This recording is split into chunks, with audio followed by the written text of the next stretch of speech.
신앙 고백하심으로 4월 9일 새벽 예배를 시작하도록 하겠습니다.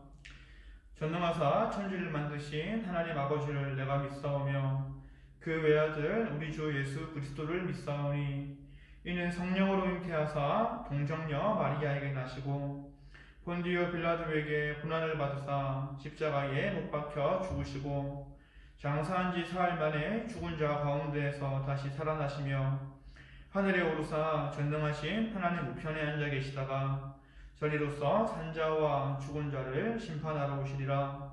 성령을 믿사오며 거룩한 공예와 성도가 서로 교통하는 것과 죄를 사하여 주시는 것과 몸이 다시 사는 것과 영원히 사는 것을 믿사옵나이다. 아멘.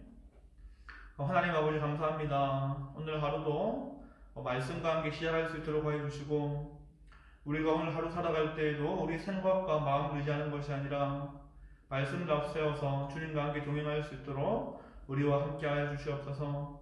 코로나 바이러스로 인하여서 많은 성도님들이 힘들어하고 있는 상황을 맞이하고 있습니다. 주님께서 마음을 위로하여 주시옵시고 주님의 소망을 허락하여 주셔서 낙심하고 좌절하는 것이 아니라 위로함을 경험할 수 있도록 하여 주시옵시고 이 힘든 시기 가운데 정말 주님께서 주신 믿음을 통하여서 우리가 이 모든 상황들을 잘 이겨나갈 수 있도록 우리와 함께하여 주시옵소서. 이 모든 말씀 살아계신 예수님의 이름으로 기도드렸습니다. 아멘. 오늘 새벽에 함께 나눠볼 말씀은 누가복음 6장 46절에서 49절 말씀입니다. 제가 오늘 말씀을 봉독해 드리도록 하겠습니다. 너희는 나를 불러 주여 주여 하면서도 어찌하여 내가 말하는 것을 행하지 아니하느냐. 내게 나와 내 말을 듣고 행하는 자마다 누구와 같은 것을 너희에게 보이리라. 집을 짓되 깊이 파고 주추를 반석 위에 놓은 사람과 같으니 큰 물이 나서 탕류가 그 집에 부딪히되 잘 지었기 때문에 능히 요동하지 못하게 하였거니와 듣고 행하지 아니하는 자는 주추 없이 흙 위에 집 지은 사람과 같으니 탕류가 부딪힘에 집이 곧 무너져 파괴됨이 심하니라 하시니라. 아멘. 사복과 사화로 시작하신 예수님의 편지설교가 이제 마무리가 되고 있습니다. 주님께서는 편지설교를 마무리하시면서 순종에 대한 중요성을 강조를 하고 계신 것이죠. 그래서 46절에서 이렇게 말씀을 하고 있습니다. 너희는 나를 불러 주여 주여 하면서도 어찌하여 내가 말하는 것을 행하지 않느냐라고 우리 주님은 말씀을 하고 있다라는 것이죠. 왜 예수님께서는 이러한 말씀을 하셨던 것일까요? 아마도 예수님의 말씀을 듣기 위해서 많은 사람들이 주님을 따르기는 했지만 순종하는 모습을 보여주는 사람들은 많지 않았던 것 같습니다.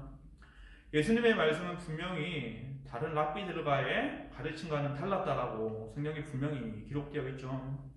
예수님의 말씀 안에는 생명력이 있었고 마음을 변화시키는 힘과 생각을 변화시키는 능력이 있는 말씀이었기 때문입니다. 그런데 예수님께서는 그 말씀을 들은 자들에게 어째서 행하지 않느냐, 어째서 순종하지 않느냐라고 말씀을 하신 것이었습니다. 말씀을 듣던 청중들은 딱 거기까지밖에 나가지 못했기 때문이었죠. 예수님의 말씀을 통해서 마음이 변화되고 생각이 변화되었을 수는 있지만 순종으로 이어지는 모습은 보여주지 못했기 때문이었습니다. 우리가 아는 말 중에 탁상공론이라는 말이 있습니다. 탁자 위에서 펼쳐지는 헛된 이야기라는 의미를 가진 말인 것이죠. 그저 주님의 말씀을 듣기만 하고 순종하지 않던 자들의 모습이 딱 이러한 탁상공론하는 자들의 모습이었던 것입니다. 그래서 예수님은 나를 불러 주여 주여 하면서도 어찌하여 순종하지 않는 것이냐라며 안타까운 모습을 보여주셨던 것이었죠. 그렇다면 주님이 지금 말씀하시고 있는 순종의 구체적인 모습이 무엇인지를 우리는 한번 말씀을 통해서 확인을 해볼 필요가 있습니다. 여기에 대해서 예수님은 이렇게 말씀을 하시죠. 47절 말씀을 제가 읽어보도록 하겠습니다. 내게 나와 내 말을 듣고 행하는 자마다 누구와 같은 것을 너희에게 보이리라. 아멘. 이 말씀에 대해서 메시지 성경을 쓴 유진 피터스는 이 말씀을 이렇게 해석하고 있습니다. 내가 너희에게 하는 이 말은 너희 삶에 덧붙이는 장식이나 너희의 생활 수준을 높여주는 이보절링 수준의 것이 아니다. 내 말은 주춧돌과도 같아서 너희는 내 말 위에 인생을 지어야 한다라는 의미를 가진 말씀이다라는 것이죠. 그렇게 예수님께서 하신 47절의 말씀은 순종이 무엇인지에 대해서 가르치신 말씀인 것이었습니다. 바로 순종이라는 것은 내 이전 인생을 모두 무너뜨리고 다시금 기초를 쌓는 것을 의미한다라는 것이죠. 그저 내가 가지고 있던 옛 모습에 주님의 말씀을 대충 더듬히는 것이 아니라 내 전 삶을 무너뜨리고 다시금 새로운 것을 쌓는 것을 바로 우리 주님은 순종이다라고 말씀을 하신 것이었습니다.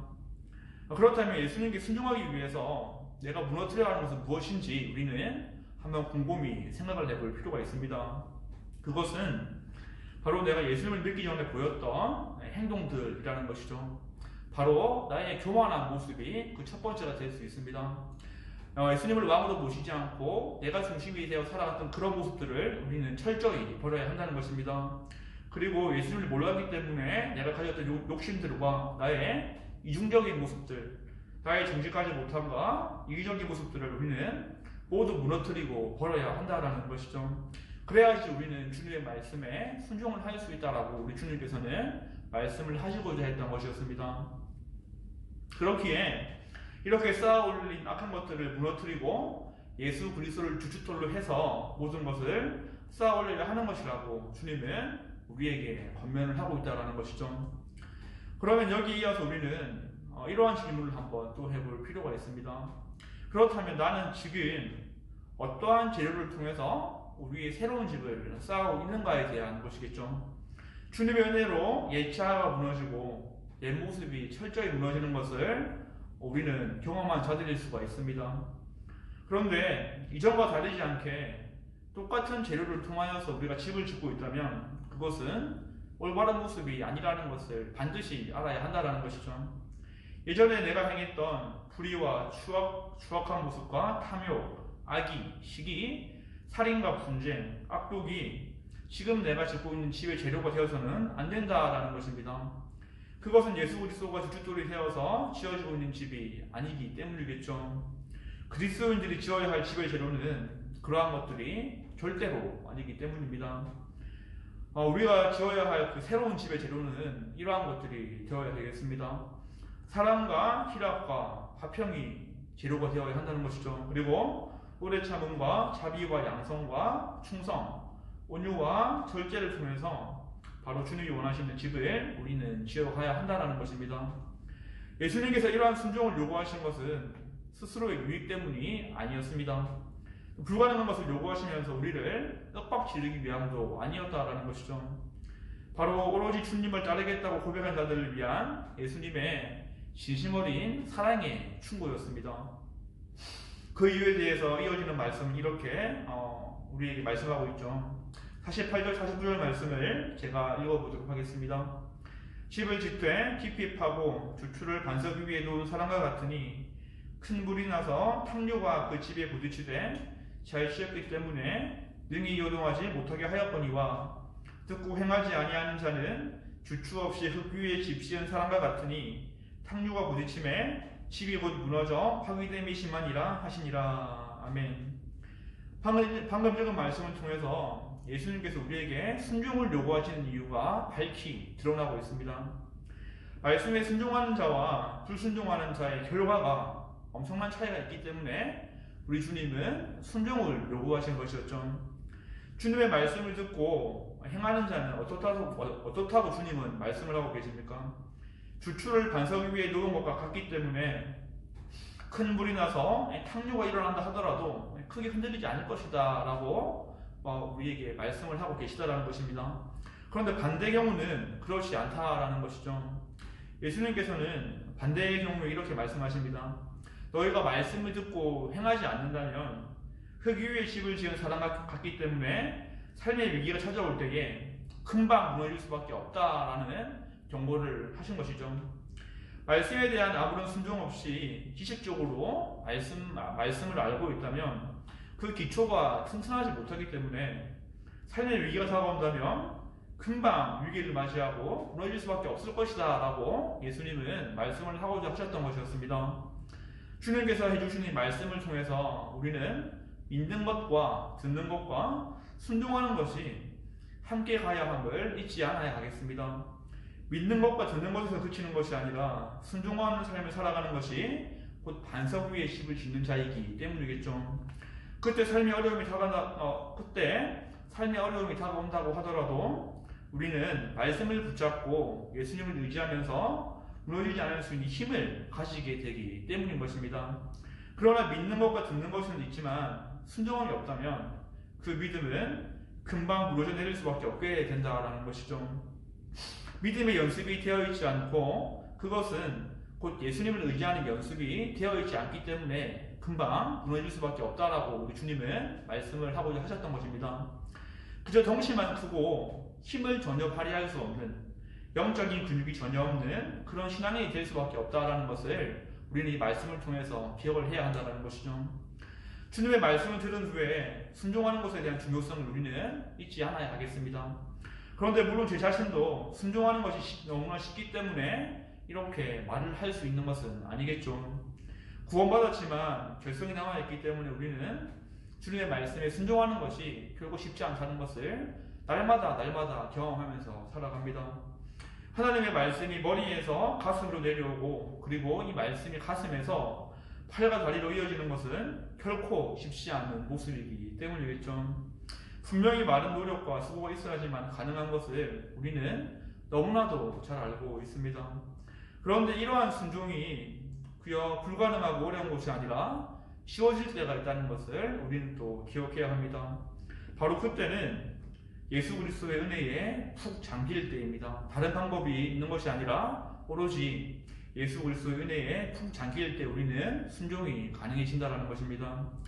예수님을 내 마음에 모시기 위해서 내가 발버둥 치는 것이 아니라 내가 예수님 품에 푹 빠질 때에 예수님 품에 완전하게 안길 때에 그러한 순종은 어려운 것이 아니라 가능하게 된다는 것을 우리는 알아야 한다는 것입니다.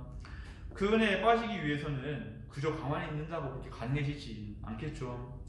직접 성경을 펴서 읽고 그 말씀을 묵상하고 기도함으로 우리 주님과 함께 교제를 해야 한다는 것입니다. 그러면 그때 성령 하나님께서 순종할 수 있는 힘을 우리에게 반드시 분명히 부어주시기 때문입니다. 말씀 없이 기도 없이 순종하려는 것은 기름이 다 떨어진 차를 우리가 끌고 가려는 것밖에 되지 않는 것이죠. 그렇게 늘 기도와 말씀을 통해서 영적 에너지를 채우는 모습을 우리는 가져야 한다는 것입니다. 그것이 내 전 존재를 예수 그리스도라는 반석 위에 세우고 새롭게 지어나가는 모습이다라는 것이죠. 오늘 말씀을 맺도록 하겠습니다. 예수님이 말씀하신 순종의 중요성에 대해서 오늘은 말씀을 나누어 보았습니다. 먼저 순종할 수 있는 삶을 위해서 내가 버려야 할 옛 자아와 옛 모습을 들고 주님께 나아가는 은혜가 있기를 바라겠습니다.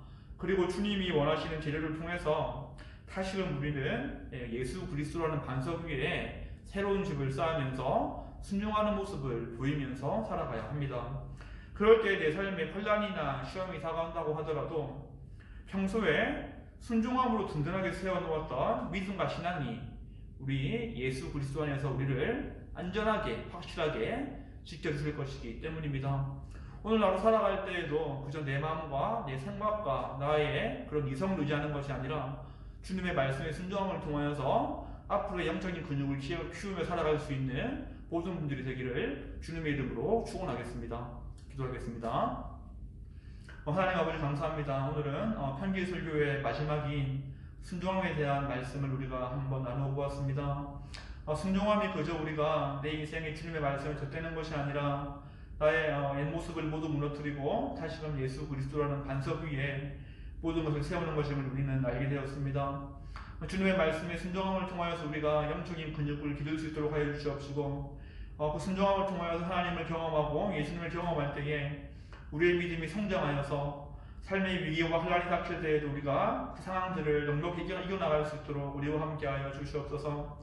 오늘 하루 살아갈 때에도 주님께 순종할 수 있는 마음들을 허락하여 주시옵시고 나의 마음이 연약해 흔들리는 것이 아니라 말씀을 묵상하고 기도함을 통하여서 온전히 모든 힘들을 주님께 공급받을 수 있도록 우리와 함께하여 주시옵소서. 이 모든 말씀 살아계신 예수 그리스도의 이름으로 기도드렸습니다. 아멘. 주기도문으로 오늘 예배를 마치도록 하겠습니다. 하늘에 계신 우리 아버지여, 이름이 거룩히 여김을 받으시오며 나라가 임하시오며 뜻이 하늘에서 이루어진 것 같이 땅에서도 이루어지이다. 오늘 우리에게 일용할 양식을 주시옵고 우리가 우리에게 죄 지은 자를 사하여 준 것 같이 우리 죄를 사하여 주시옵고 우리를 시험에 들게 하지 마시옵고 다만 악에서 구하시옵소서. 나라와 권세와 영광이 아버지께 영원히 있사옵나이다. 아멘.